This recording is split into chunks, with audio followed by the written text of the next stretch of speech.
Hello students, आज हम नया टॉपिक स्टार्ट कर रहे हैं, लाइफ प्रोसेस।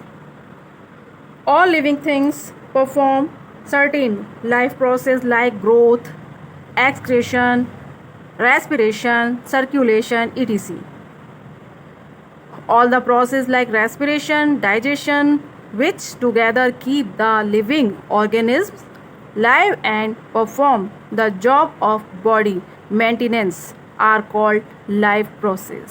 यानी हमारी लाइफ को मेंटेन करने के लिए जितनी भी प्रोसेस हैं वो सब क्या कहलाती हैं, हमारी लाइफ प्रोसेस कहलाती हैं।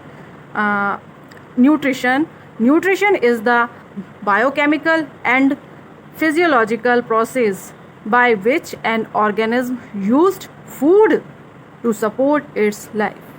यानी न्यूट्रिशन बायोकेमिकल और फिजियोलॉजिकल प्रोसेस का जो है कॉम्बिनेशन है, और ये जो है ये किससे रहता है, हमारे फूड जो है सपोर्ट करता है हमारी लाइफ को।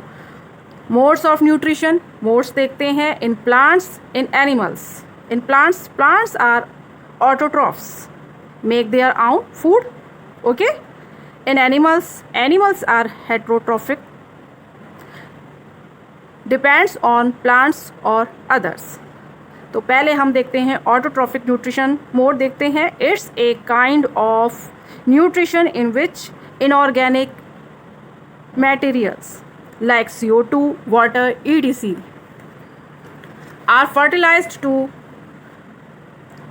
prepare organic food by the process of photosynthesis.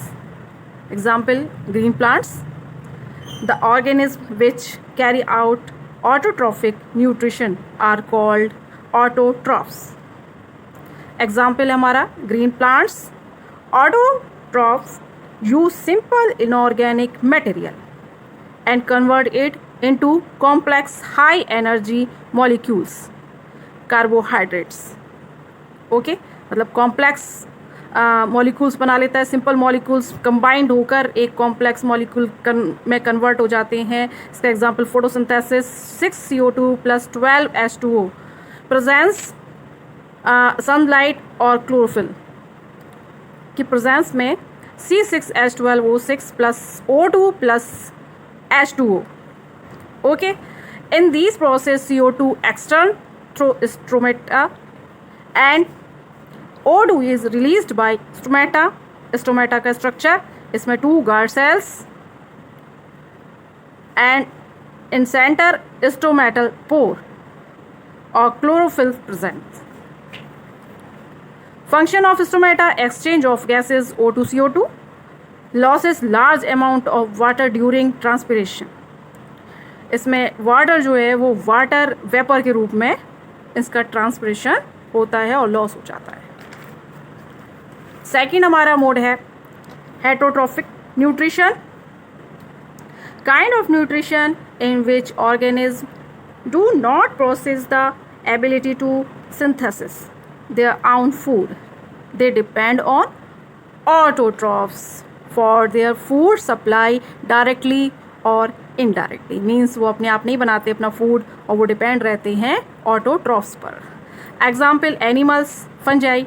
इसके भी टाइप्स हैं मोड्स के।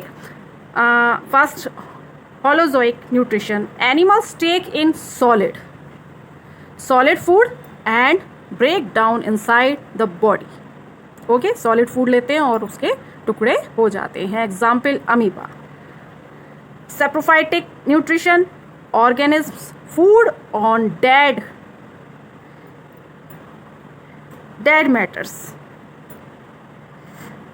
यानी कि डेड जो जितनी भी डेड चीज़ें होती हैं उसको एज ए फूड अपनी बॉडी में लेते हैं।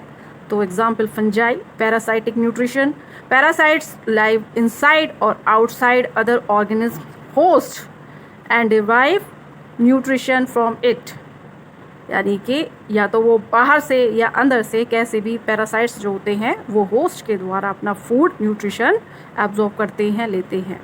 एग्जाम्पल है प्लांट पैरासाइट्स हैं, एग्जाम्पल्स में टिक्स है, ETC।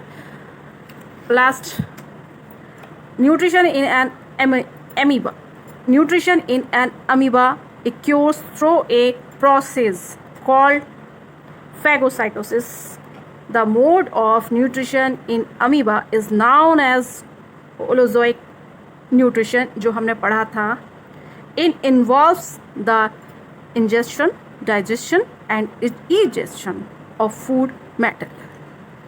सबसे पहले इसमें जैसे ये देख लें इसका बॉडी, तो ये फूड पार्टिकल आया और ये इसके जो पैर होते हैं ये स्यूडोपोडिया, और ये चारों तरफ से इसको कवर कर लेते हैं और फूड वैक्यूल बनता है और बॉडी द्वारा जो है वो एब्जॉर्ब कर लिया जाता है और एक्स्ट्रा को बाहर निकाल दिया जाता है.